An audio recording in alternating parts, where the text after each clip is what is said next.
Alright guys, welcome back to my channel. I'm so sorry that I haven't really been uploading a lot because there's been a lot going on in my life currently, and I decided to take a break from YouTube. I'm not gonna really be uploading for for another week. I would say after next week, the following week I'm gonna come back, upload a lot of videos, and get everything get everything running again. But right now I'm just taking a break from YouTube because there's a lot going on. But right now, let's talk about this movie review about the Eternals. Movie it wasn't good, but it wasn't bad as everybody says it was. It wasn't honestly, it wasn't Batman v Superman bad. Yeah, it had a lot of stories going on. It had a lot of stories going on and everything. But Batman v Superman was focusing on two superheroes, while this is think of it like the Justice League, basically.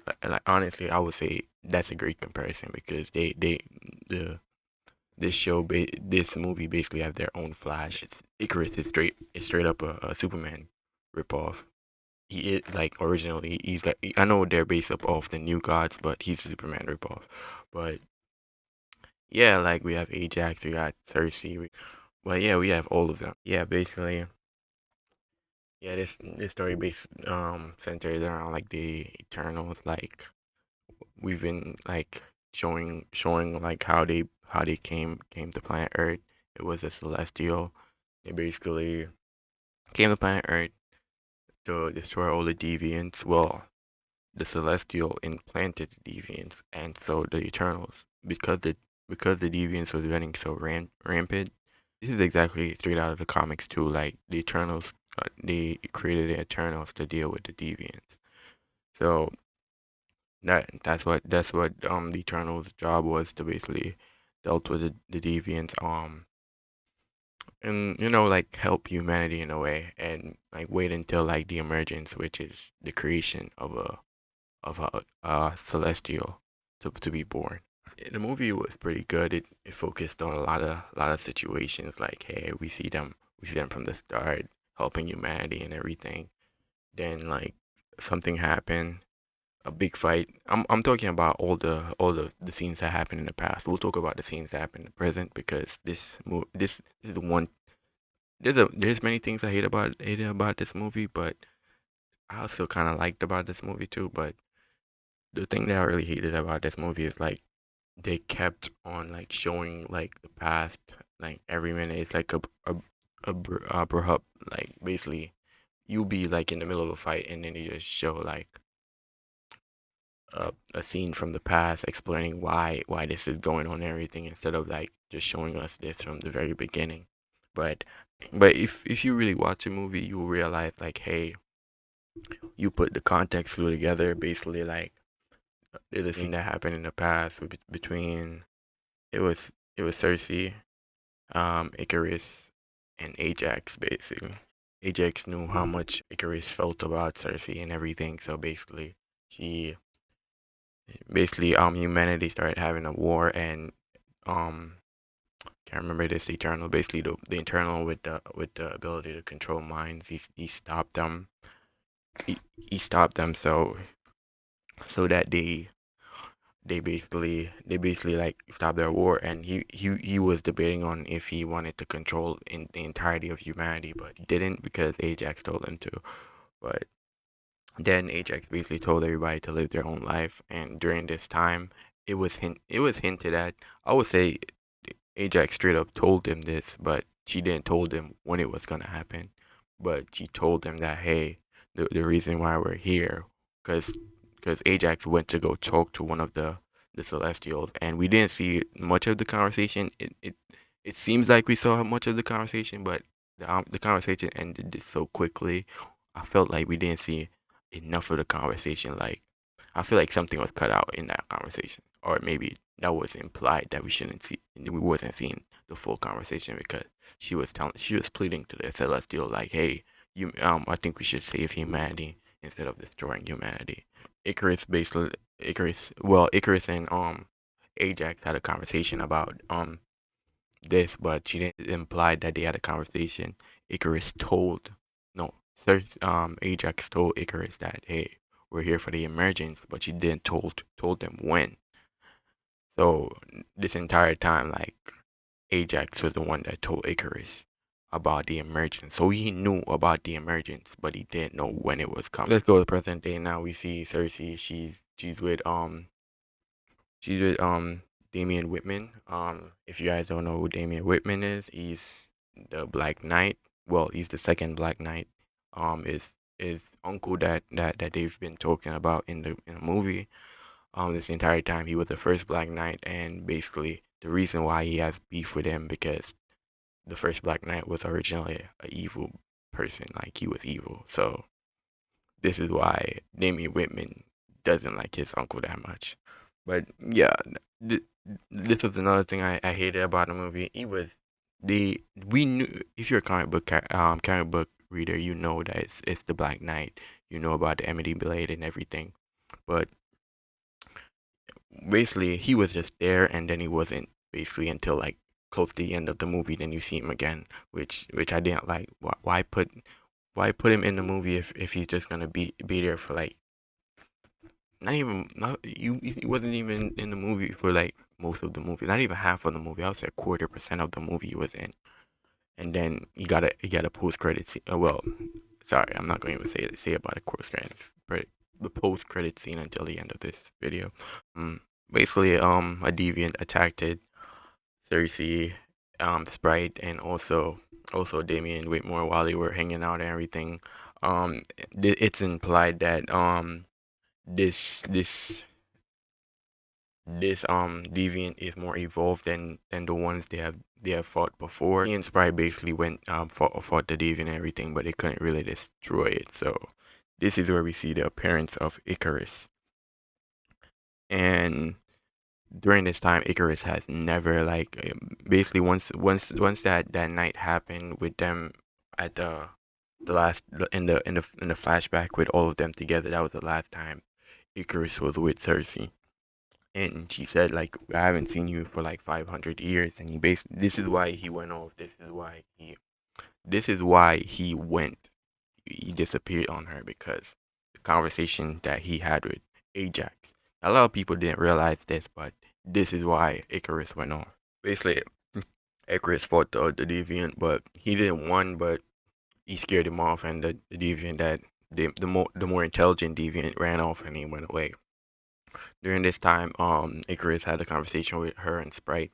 They're having a conversation about, hey, like we need to start meeting back up again because the deviants are back and things are popping off. So they decided to go see Ajax, and turns out Ajax is dead. Immediately, if you see that scene, you'll know exactly what happened. I don't know how nobody saw. Well, well, people will see this immediately. Some people will see this, but if you didn't see this coming, it's it's so obvious. It was so obvious. It's like I don't know how you didn't see it coming. Basically, then we skip to I think we skipped to a scene where Icarus and Ajax is talking about like the emergence and was like we have 7 days left. And mind you, when she had a conversation with the Celestial, she wanted to defend humanity, but the Celestial said no, we shouldn't. But now she wants to defend humanity. Well, now she wants to tell Icarus this, which is it's just ridiculous. Like if she really wanted to defend humanity, well, I'm assuming that the Celestial convinced her not to. But if she wanted to save humanity, she would have told the other Eternals about this, but she didn't. And yeah, basically trying to get the whole gang band back together. Basically, it's like get the whole family back together type of thing, and like almost spit off in like a little bit of like A and B and C and everything of the characters like Sprite. Sprite's storyline is basically about her. She wants to age and everything. If you know about the comics, like Sprite is like basically she's young, like she doesn't age, like she was cursed, not to age, and so she's basically been the same age for like the entire time. We have some other Eternals like the one that could read mind, the one that has super speed. They have a thing for each other. They like each other. Basically, that was their storyline there. And one I can also read mine is that like, hey, he's on the side of here. He wants to help humanity. He doesn't want them to war or fight. And as I said in the beginning, he wanted to like control every mind on Earth. So he has everybody under his control, but he didn't, or I think he didn't, or he couldn't do it. We also have Angelina Jolie character, with basically well, at first she's depicted as she's crazy and everything, but turns out like, hey, she's seeing like what happened in the past, basically like, hey, this is not the first planet they have destroyed before.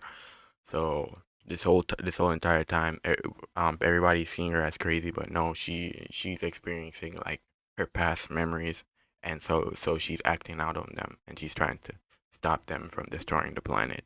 During this like the movie, you can see that Cersei is the one that's more closer to humanity. I would say the guy that basically has a son, and he's I would say he's also close to humanity. He has a family there. He has a husband and everything. So, but you can Cersei seems like the closest one to humanity. Than and I would argue even he is closer to humanity too. But she was chosen by Ajax to be like the one to communicate with the Eternals whenever they need to like need to discuss about anything. And yeah, eventually she talks to the Eternals. Well, not the Eternals, the Celestial that's in charge of Earth, and so that he basically explained everything to her.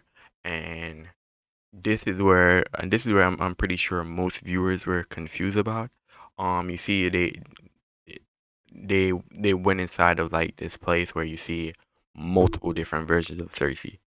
So this is where I knew this. I knew this from the comics, but it's so obvious that I'm pretty sure like if you see this, you would immediately know that all deaths of the Eternals in this movie was pointless, because they have died before when the planets are being destroyed, but they came back. Because you just look at the Eternals in this, as they are robots. Like their memories are just goes back to the ship, and they come back. So it's like Ajax that died. This the other Eternal that was with Angelina Jolie character that died. They're gonna eventually come back. Because like their memories just went back to back to the ship, or the place that they were created, and eventually they're gonna come back. Um, then basically we found this out. We got everybody back together and everything. Um, and this is where the shock comes in that, hey, Icarus has killed Ajax whole entire time and everything, and it was pretty obvious from the very beginning, like the look on Icarus' face, how he was well, how he had no emotions and everything.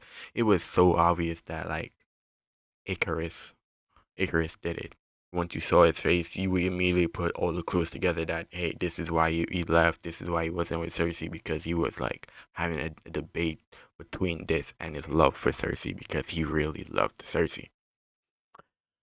And yeah, basically in the flashback when he killed Ajax too, she even said this like, hey, I was the one that did this to you, implying that, hey, I told you this, and now you feel this way. This is why you feel like a soldier to continue your task that you are assigned to do. And that he said this was he was the one that did it too. And basically the evolved deviant, the real only reason why he was evolved, because he absorbed her energy. And his point is to absorb the Eternal's energy. The more he absorbs their energy, the more human-like he looks. So basically, the whole time he's following them, trying to absorb their energy. We see Icarus turning up because he's the strongest Eternal. Um, he defeated a lot of the Eternals. Like, yeah, And I think my favorite Eternal in this movie, in the comics, it's Icarus. Like Icarus is like the number one Eternal. You can say Cersei too, cause she was on our Avenger team. But when you think of the Eternals, like if you even Google Eternals right now, or you even go back in the comics of the first appearance of the Eternals, Icarus is the first one. Icarus is the one that you see first. Anything happen to the Eternals, you will see Icarus first. So yeah, but I can't remember his name, but he has a butler, and um he's Indian basically. He's he during this movie, like I would say, like only because he was the funniest Eternal. Him and his butler was hilarious, bro. I'm convinced that his butler in this movie has the power to just create cameras.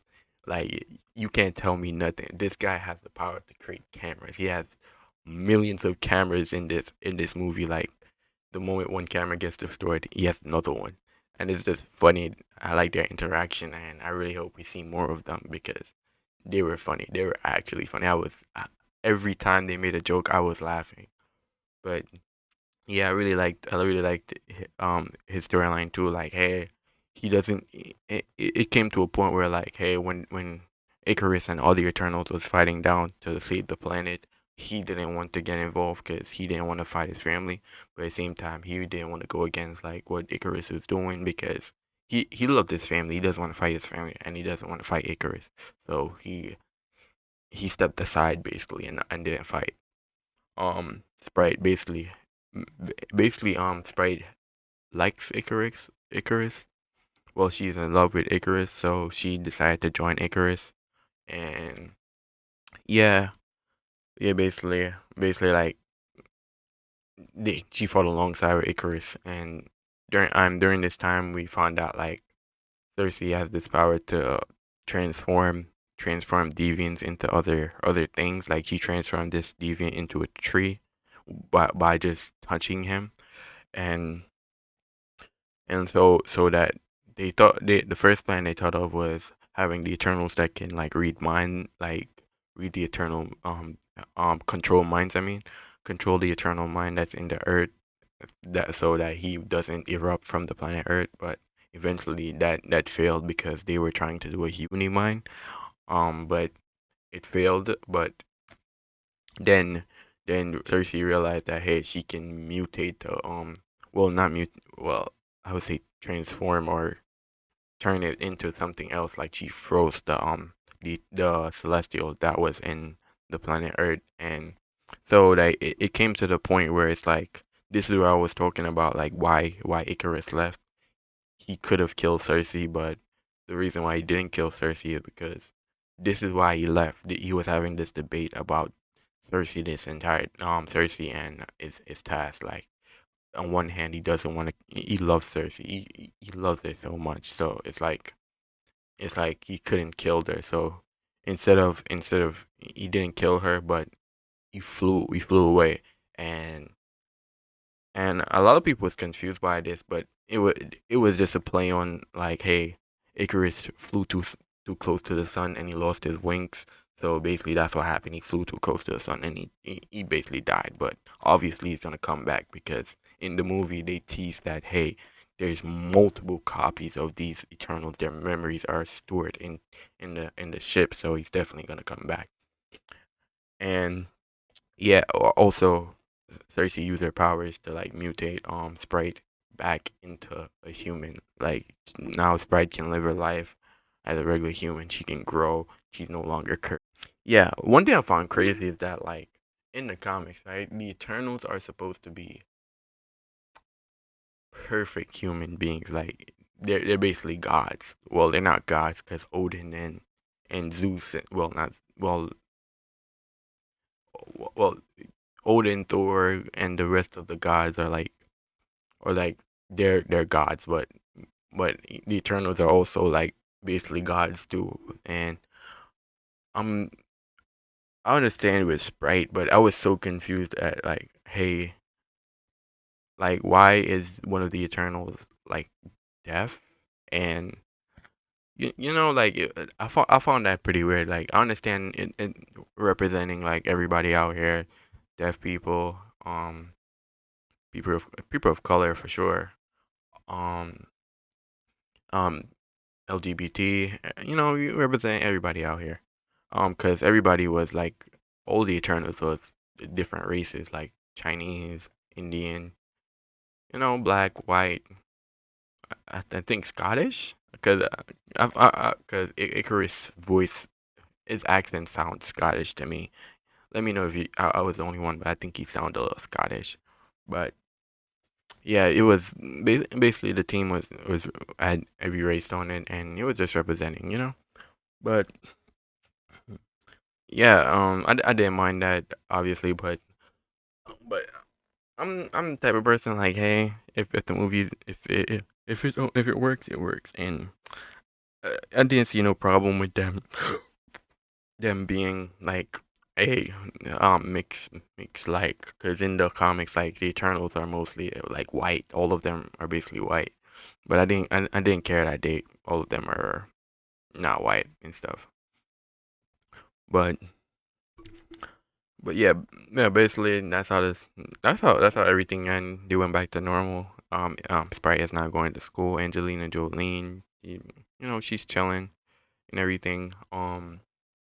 Dean Whitmore comes back in the last part of the last part of the movie. Him and Cersei is walking, and basically the Celestial that was in charge of the planet Earth, basically came back and dragged them and basically like, hey, I want to know why you guys chose to spare humanity and everything, and it just took them away.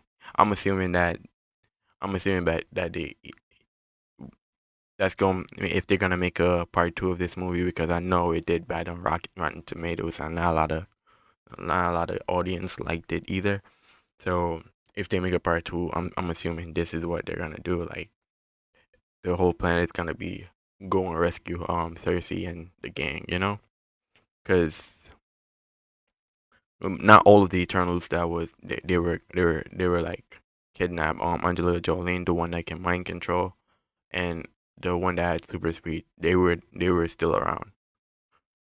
Yeah, they were still around, and we see this in the post credit scene of this movie where we get to see Star Fox. If you guys don't know what Star Fox is, he's Thanos' brother, and immediately I was like, hey, it makes sense why they're making the She-Hulk TV show now, because I know that She-Hulk and Star Fox had a thing in the comics, and it makes sense. Like I really hope they do that too in the movie. Like they have a little thing because his power he has a pheromone power where he can let off and people is attracted to him. So and we also see Pip the Troll too. So they're gonna go off and go help the Eternals that was taken by the Celestial.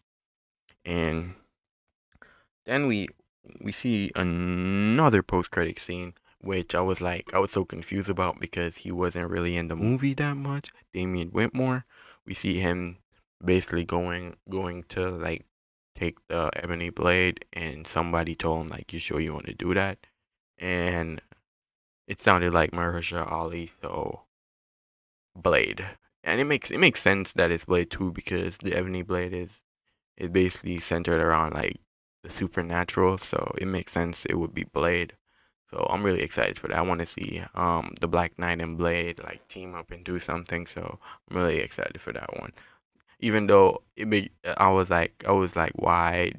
We barely even saw him in the movie, but I was still excited for that post credit scene. I don't think there was any more post credit scene after that, but those were the post credit scenes for that one. The movie was definitely lackluster and everything. It had a lot going on and everything, but I kind of I felt like it was bad, but it wasn't that bad as everybody was saying it was. Like, yes, a lot of things happened, but at the same time, it's the Eternals. Nobody really knows about the Eternals. Even I read the old books. I wouldn't say recently, but like 2 years ago, and I was so I didn't like the old books. So if they had followed the old books to the T, or even I would say do a little of the new books, because the new books I wasn't that it wasn't that bad, but the Eternals are essentially like they're not A, they're not B, they're not C, they're not even D list superhero team in the Marvel universe. So it's like I don't really care. They could have made up anything about the Eternals, and I really didn't care for this movie. If you guys are gonna watch this movie, even for the first time or even like again, I would say don't go in with high expectation. Just go in like just saying you watch a Marvel movie, you here to just see action scenes, and just like, hey, another continuation on the chapter of Marvel. But yeah, if I would give a rating to this movie, I would give it a 7.